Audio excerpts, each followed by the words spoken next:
ayaw mo maubusan ng puhunan at palaging may hawak na cash sa tindahan, ito ang 5 diskarte para ma-manage ng tama ang cash flow ng sari-sari store. Number 1, ilista lahat ng benta at gastos araw-araw. Maliit man o malaking halaga, ilista. Kahit 5 pesos sa kape or 10 pesos na dalata, dapat naka-record para alam mo kung saan talaga napupunta ang pera. 2, ihiwalay ang pangnegosyo sa pangbahay.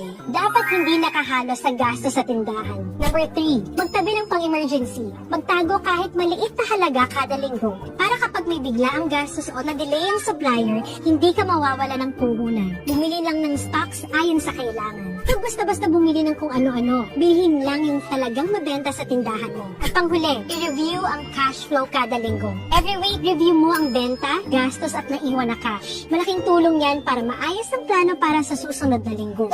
Hindi naman dapat komplikado ang cash flow management, diba? Basta dapat may disiplina sa paglista at pag-review ng kita at gastos. For sure, aasenso ang tindahan mo.